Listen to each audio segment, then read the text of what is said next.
I think we have some reporters up here in the front, and what I'd ask is that if you're a local reporter from Michigan, raise your hand first. I'd like to take your questions first, and then I'll go on down the line. So everybody, get ready, because we're going to have some fun with the American media.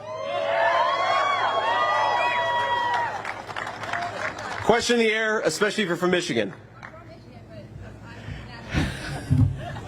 Anybody, any local reporters from Michigan? I guess maybe we got them all back there.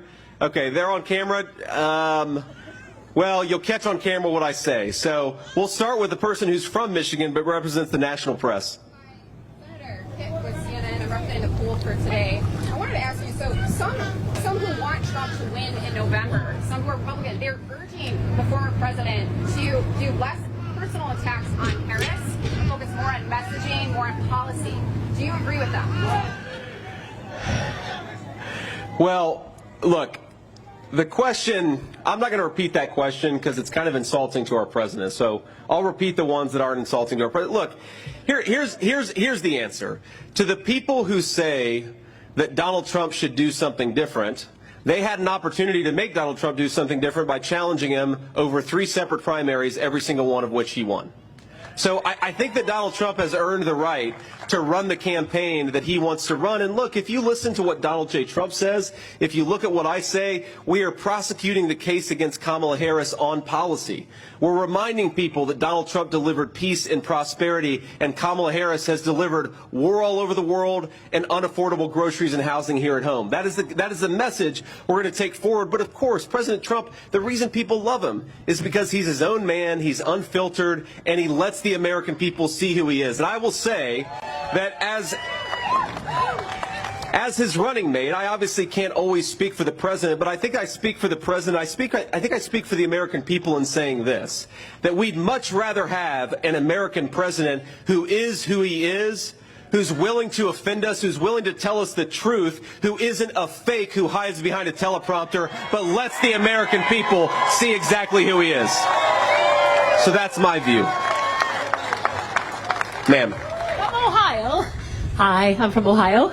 Oh, that's not a good thing in this crowd. She's from Ohio, ladies and gentlemen. But I will say, I have Michigan friends. We love our country enough that you guys are willing to give this Buckeye a nice warm welcome. So thank you guys, and God bless you. Ma'am. Senator Vance, thanks for taking my question. I'm Janice Heisel with the Epoch Times. And my question is, we do hear about costs of energy relating directly to grocery costs being up. What other steps besides drilling can the Trump-Vance administration take to lower those grocery prices for people? That's right.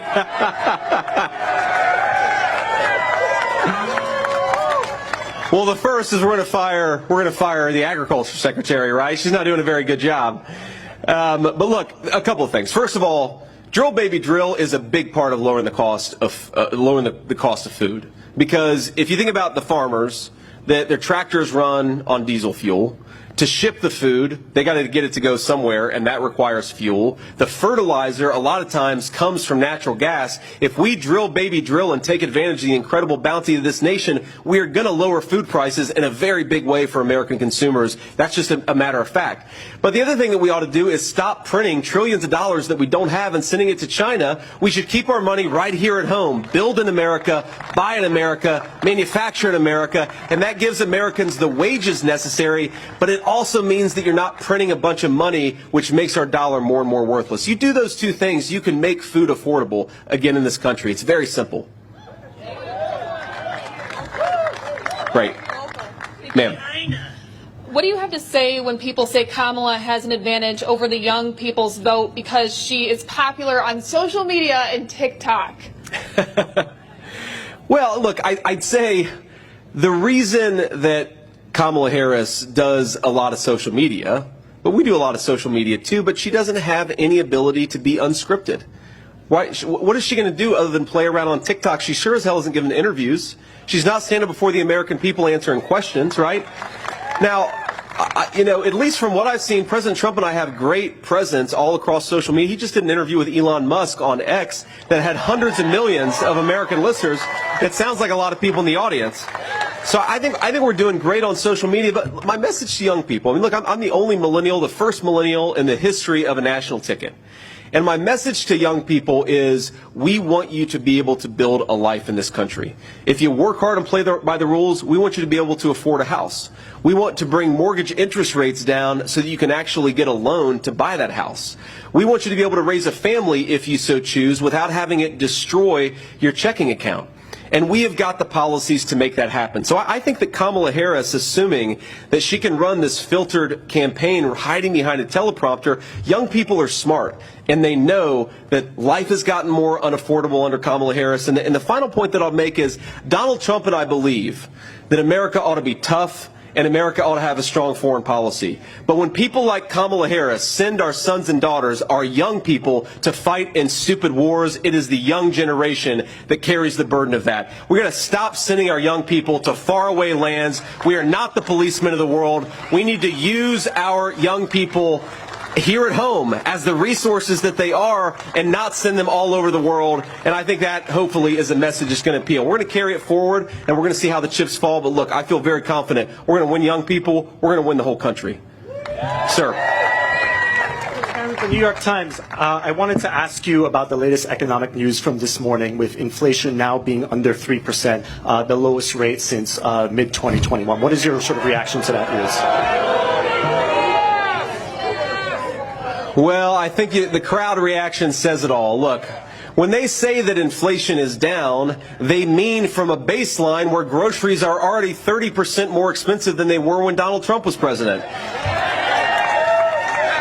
And they're not saying it's coming down, they're just saying it's not going up as fast as it was 3 years ago. That is not a reputation or a record to brag on, that's a record to be ashamed of. Why did it take them so long to get inflation to where it is, and why are prices so high? It's because Kamala Harris failed to do her job. So if they want to go around, and this is, you know, it's funny. Kamala Harris, on the one hand, will say, on day one, we're going to tackle the affordability crisis. And like I said earlier, Kamala Harris has been the vice president for 3.5 years. And I think, ladies and gentlemen, she's in effect been the acting president because we all know Joe Biden isn't home. So she's been the one controlling government policy for 3.5 years. She says she wants to tackle the affordability crisis on day one. And then on the other hand, she'll say, well, we've already got inflation under control. Well, which is it, Kamala? Which is it? The simple truth is America's credit card debt is getting higher. Americans are finding the basic necessities of middle-class life less affordable. Americans are becoming, especially young people, are becoming paupers in their own country. If we don't do better, our young generation, they're not going to own anything. They're not going to have anything. They're going to be renters in the country that their parents and grandparents built. Inflation is a disaster. Kamala Harris does not have a leg to stand on. Sir. Thank you, Senator. Josh Albertus with WZZM here in Grand Rapids. You know, in the last few cycles, you know, we've seen a lot of people, based on the results of the election here in Kent County, describe Kent County as a lot more of a battleground than it used to be when it came to the era of Jerry Ford, for example. Contextualize, you know, to what extent you believe the campaign is trying to put resources into Kent County specifically. What kind of narrowed that down? Well, look, we love Kent County, and we think that it's going to be an important part of the election. But we think, look, the entire state of Michigan is important, right?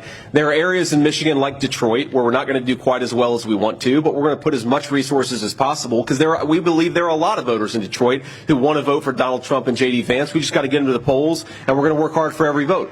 We believe there are rural parts of Michigan where we're going to win by 85%, but why not make it 90%? So we're going to work hard for every single vote all across the state of Michigan. I wouldn't say any one county is more or less important. The whole state is important because, look, there is no state that perfectly exemplifies what is broken about American policy in Washington. This was one of the wealthiest states in the entire country for pretty much the entirety of the post-World War II era. This is a state that had a proud manufacturing tradition where whether you went to college or graduated from high school or did something in the middle, you could build a middle-class life so long as you worked hard and played by the rules. And then thanks to a generation of failed leadership, Michigan has seen thousands of manufacturing jobs disappear. We have got to do better. And I think the reason you see Michigan, people used to call it a blue wall state. I think Michigan is a red wall state now because people are sick of losing their livelihoods and losing their jobs, and they know Donald J. Trump is going to be good for both. And I'll take two more questions here. Yeah. Senator, yesterday on America Decides, and with CBS News, by the way, the UAW president said that Donald Trump and Elon Musk sneered at labor workers when talking about how Elon Musk fired folks looking to organize. The Teamster president, who also spoke at the RNC, called this economic terrorism. What's your reaction to the backlash that Donald Trump's getting from that interview? Well, look, I like the Teamsters president. I think he's a good guy, but I think he's wrong about this because Donald Trump was not talking about firing Michigan auto workers. He was talking about firing the employees of Twitter who use their power to censor American citizens. Those people ought to be fired. If you censor Americans from exercising their First Amendment rights, you absolutely should be fired. Donald Trump's exactly right. Now, what Donald Trump has also done more than any president in my lifetime, again, 60,000 factories closed in the 16 years before Trump became president. In just the 4 years that he was president, he reversed that trend and opened 12,000 factories. This is a guy who's fighting for American jobs. And my message to Sean Fain, who's the head of the UAW and stands up next to Kamala Harris and sounds like a communist, is, trust me, I talk to a lot of UAW workers. They want a president who fights for their jobs. They want a president who will shut down this garbage at the border. They want a president who will stop sending American money to buy Chinese-made cars. American money ought to buy American cars. And UAW workers and non-union workers, we all believe in that message. That's why Donald J. Trump is going to win Michigan, and he's going to win the whole industrial Midwest. And we'll do one more question. Any other Michigan people, Taylor? Yes, sir. Josh Berry, Fox 17. Hey, Josh. WXMI Grand Rapids. All right, so we've got at least two good reporters here. Is that what I'm hearing? I'm rounding out the local journalists here. Look, this is a unique showing right here, taking questions from local journalists. Not necessarily, it's been unorthodox for a local rally like this. What are you hoping to show or say to voters, or is this a message to the Harris campaign, taking questions at a rally in front of people here? Look, it's a message to everybody that if you want to be the American people's vice president, you ought to answer their questions and try to earn their vote. It's really that simple.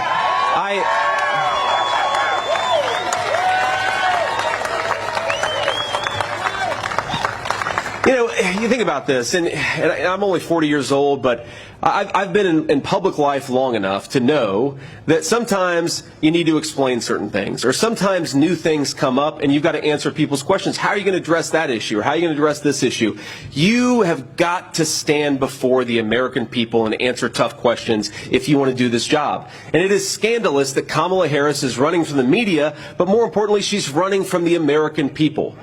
That's a disgrace. I've never seen a presidential campaign in the history of my life where a person is asking to be the president of the United States, but she's afraid of you guys. Now, look, I'd say that some of you, I think, are perfectly fine journalists. Some of you, no offense, are fake news. But whatever your background in journalism, if you can't answer questions from the media, do you think you're going to be able to take on Vladimir Putin or Xi Jinping? If you're afraid of answering before the American people, how can we possibly trust you to sit in a room with world leaders and represent the American people? What?